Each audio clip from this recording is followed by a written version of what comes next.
Rudy Gobert single-handedly countered the whole Sacramento Kings offense and dominated Sabonis. Rudy Gobert, whether you like it or not, has been top 5 in rim protection in the NBA since his Utah days. It is what it is. But take a look at how Minnesota's scheme revolves around him, around the Sacramento offense. Let's take a look full time and we'll break it down here, right? Sacramento loves to run a lot of DHOs, dribble handoffs, dribble handoffs, pick and rolls. DHO, handoff, pick and roll. Watch Gobert, how he's playing off. Minnesota is going to go over the top screens, be aggressive, try to blow up these handoffs. But look at Gobert, always going to be in help, drop coverage, and a block on Sabonis. But let's take a look and break it down, guys, right here, right? Again, Kings love to do this a lot of this DHO, pick and roll action. Sabonis is a DHO pitch merchant. He loves it, very good at it. But look how, because of this action, Minnesota can blow up screens, go over the top. They're going to go over top as many screens as they can right here. Blow it up because Gobert can play off Sabonis because Sabonis is not going to punish you from 3. And that just plays into the drop coverage so well. And it just kills whatever the Sacramento Kings want to do here, right? Again, I know Sabonis is very good with the DHO pitches. He's a very good, but again, look at his inability to stretch the floor consistently. It's been 10 years now. Sabonis can't do this, and Gobert blocks it because that's just what he does with his drop coverage. He's just eating him up because he doesn't punish from the perimeter, and it nullifies the whole Kings offense. It just destroys it. So right here, let's take a look again in real time here. Watch how Gobert is just playing off, and he's in drop coverage, picking up every little drive, all cuts the rim. Let's break this down now, guys, okay? We're coming up here, gonna pass over here, set a flare screen here. Shooter's not a shooter, so he's going to cut over here. But look at Gobert. Gobert's going to be in drop coverage, right? And the guards are always going to go over the top, especially against the Kings. You absolutely can do this against LaVine and other shooters, right? Go over the top, blow it up. And then we have a roll here, help side. Notice how he's plugging up. And again, I know that Sacramento doesn't have the greatest perimeter shooting when they have DeRozan and Dennis out there, but again, it just fits into what Minnesota's drop coverage very, very good, and it's just feasting on him. Let's take a look at real time again. Watch Gobert just come up. They're going to go DHO into maybe they're going to go pistol action right there, actually. Come off a DHO here. Gobert's going to sit on it. Again, he's not going to pump it, not solid. Bam, he's going to say solid. And Rudy Gobert with the flop. He flops there, but we'll take a note after, okay? Awful flop by Gobert, but take a look at this, though, ready? By the way, this is called, they call this pistol action, right?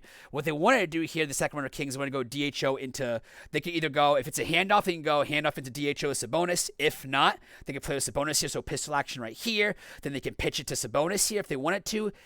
Is an option here. If that's not there, then they'll do just like a flare screen into a ball screen, right? This used to be really common like 7-8 years ago, and a lot of teams do it. It's more of a secondary break, but anyways, you hear pistol action, that's where it is, okay? Anyways, they come off it, and you could probably go under the screen with Schroeder, right? Like, let's be honest, against Dennis, you can really go under the screen on DeRozan and him, come off it. But look at Rudy, Rudy's going to sit on it, come over it, and he's not going to fall for the pump fake, but he will fall flop here, okay? Again, a lot of teams will fall for the pump fake, but it's okay. He's going to stay low. But make note of that because in the flop there, but make note of that how he doesn't fall for the pump fake because a lot of Kings fans will tell you a lot of teams bite on that pump fake, but they probably shouldn't, right? They probably shouldn't, even though Sabonis can sometimes hit the 18-footer, but he does it right here.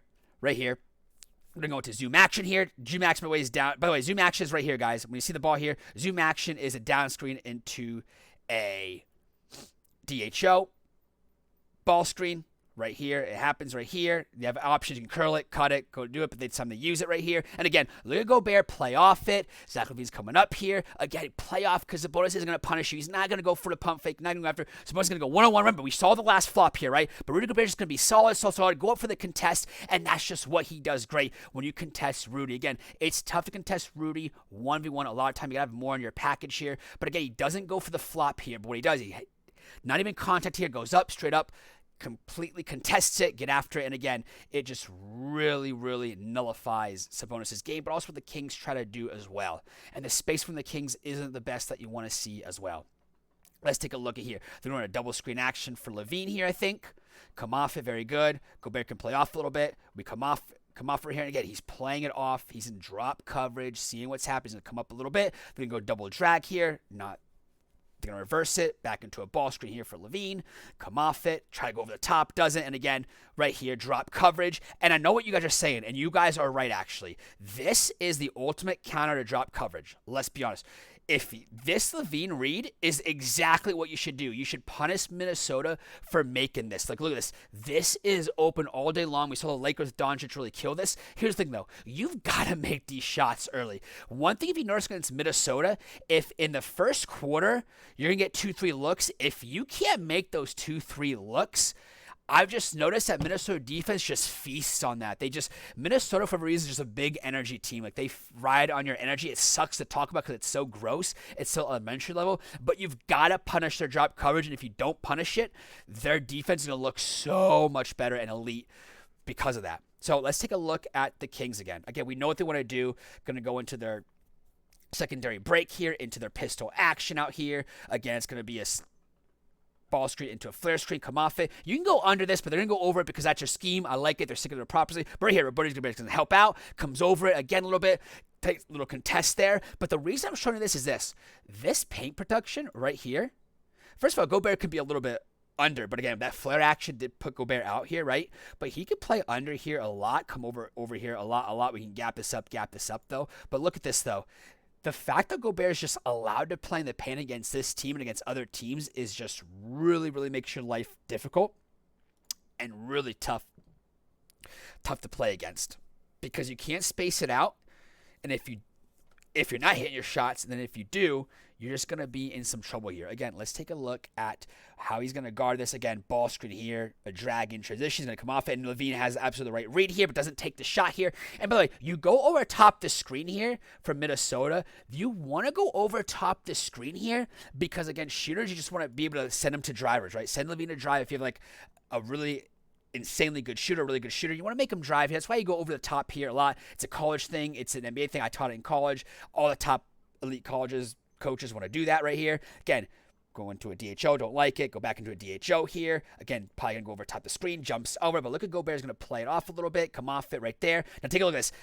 Pump fake? No, Rudy Gobert is not going to go for it, and instead he's going to follow the dribble, trace the dribble. Sabonis likes to do that, and again, Gobert does fall a little bit for the pump fake, I will say that, but again, look at how he just completely nullifies Sabonis' game here. It's just really tough for Sabonis. Again, the fact that he doesn't have a shot yet, 10 years into league, just would have opened up his offense. We could come, even if it's not a three-point shot, but if you can make the 17-footer, 16-footer at a 46%, 47% shot, at least it'd be a lot good, which Sabonis has in the past, but he's not confident in it.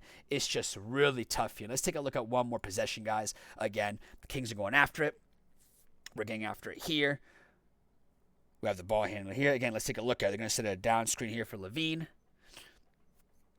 They're going to trace the ball here. Bam. And again, Gobert is going to trace the action, shade the action here, flare screen up for it, which they should for Levine. But again, it's so tough because you should absolutely be going over top these screens because if you've been coached or you coach, you know, flare screens against a shooter, you want to send them down, right? You don't want to have a 45% shooter, 40% shooter shoot threes if they're average in the paint, right? So you're going to chase them, go under, but you're chasing them into Gobert, and Gobert reads this really well. Now his reads in the help, could have been in help a little bit more. Take a look at this. He's going to drive this, and again, Gobert's going to be there, and again, he's going to come over there, you're going to just not scare off the jump shooter, but get him off rhythm. And because that's off rhythm, that's a lot tougher to shoot. Again, pull-up jumpers aren't the easiest to make when you're not used to them. But again, let's look at this real time here. How fluid and in rhythm is this guy? And why did he stop there? Gobert's there, and Gobert's just in there, and he just kind of, you got to take that pull-up there. But again, it's Gobert's paint presence really bothered him a little bit. But that's what makes Gobert special. And in case you guys are saying, oh, well, Gobert is a net negative on offense, here's the thing, though, guys. Here's the thing, though. Ready?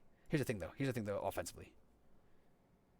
Advanced stats say he is 1.00% possession, which is very good. So because of that, he's just doing a very good job so far with a small sample size offensively, which means he's been plus minus been very good, guys. As always, thanks for watching and keep your sights on basketball vision.